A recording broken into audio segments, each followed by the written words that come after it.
I just always wanted to be a physician. My mother tells the story that when I was a child, I used to walk around the house pretending that I had sterile gloves on and that I was a surgeon. I couldn't think of anything else I wanted to do. I really got interested in pain medicine when I was doing my anesthesiology residency at Vanderbilt, and I had a rotation in the pain clinic, and I saw so many people that were absolutely suffering that needed care. Patients would tell their story that they had no places to go, that chronic pain management was a tough problem for them to deal with, and that there wasn't a lot of doctors out there, or quite frankly, a lot of choices for them. I decided that's what I wanted to do. I wanted to treat patients who were in chronic pain.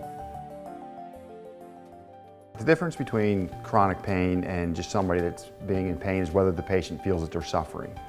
So the first thing I'll ask a patient, do you feel like you're suffering? And most of the time, by the time the patient comes to see us at the pain management group, they feel like they have been suffering. It's not only the pain, but it's the handicap to their lifestyle and the way in which it affects not only themselves, but the other members of their families. Patients who are in chronic pain have a higher incidence of depression. They have a higher incidence of unemployment. They have a higher incidence of divorce. Just think about it. If you're suffering from chronic pain and you can't do the things that you used to do, and you're not getting a good night's sleep, and you're not playing with the grandkids, and you're not going to the ball games, and you're not going out to dinner, that sets up a lot of issues. A lot of people think that pain management really is just narcotics or surgery, or, you know, if none of those things work, you're just kind of doomed to a life of living with pain. It's really rewarding, and it's really what keeps us going in doing this, is when you can help somebody with the advanced interventional techniques that we've been trained to do and take away some of that pain, but also some of the stress of maybe thinking about having a surgery or the stigma of having to take narcotics for pain. Many patients don't go to treatment because, first of all, they don't know where to go. And if they do know where to go, they feel like there's a little bit of bias against somebody going in to get pain help. That patients many times are viewed in the community as, oh, they're just looking for medicine, or oh, they're just whiners, or oh, they're just complainers. And so a lot of people just quietly suffer.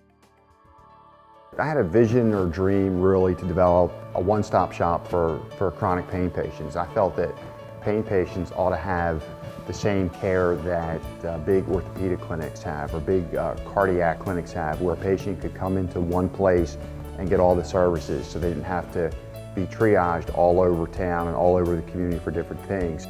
We have about a 7-acre campus that meets all the needs of a pain patient that walks through the door.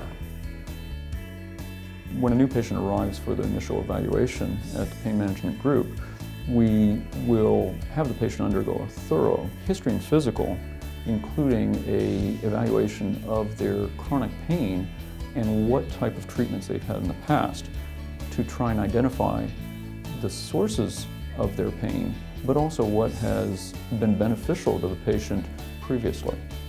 One of the things that is unique about our practice is that when a patient comes in, we have the ability to do an image in our clinic, whether it's an X-ray, MRI, CAT scan, or a bone density, and it can be done the same day that the patient is here.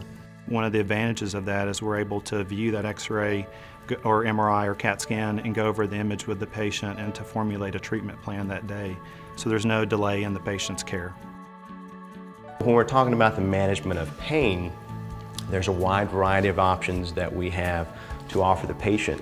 And we want to start with the basics and make sure that they've gone through appropriate therapy, make sure that they've had an appropriate diagnostic workup, and there's a wide array of interventional treatments that we have to offer them. A lot of people come to me having seen a surgeon, and they're very concerned about having surgery, and they think that surgery is their only option. And I tell people that surgery is not mandatory for the treatment of pain. We utilize physical therapy, injection therapy, medications to try and decrease chronic pain. We have a surgery center that was designed specifically with the pain patient in mind. We have the high standards of a hospital without the hassle of a hospital. You don't have to go park at the hospital parking lot and find your way to the surgery center. All the physicians we have are fellowship trained in chronic pain management. They have done an extra year of specialization just in chronic pain in an accredited institution, so they really learn how to treat and diagnose all kinds of difficult pain problems. We specialize in the procedures that we do. At each point, we're very familiar with what we're doing. Everyone's a specialist in the area that they are providing your care. We have not only the modalities, the various types of therapies to offer patients, but we also have the desire to see them improve. We hear all kinds of wonderful stories. Not only do we hear it from the patients, we also hear it from the family members. The spouses will come in and say, you know, ever since you've been taking care of my husband, he's so much more active. He can do things that he didn't dream he could do. He feels fantastic. His attitude's better.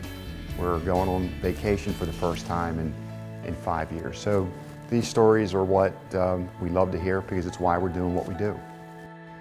So get your life back and reach out today. We're here for you at one of our convenient locations. It's a difference you can feel.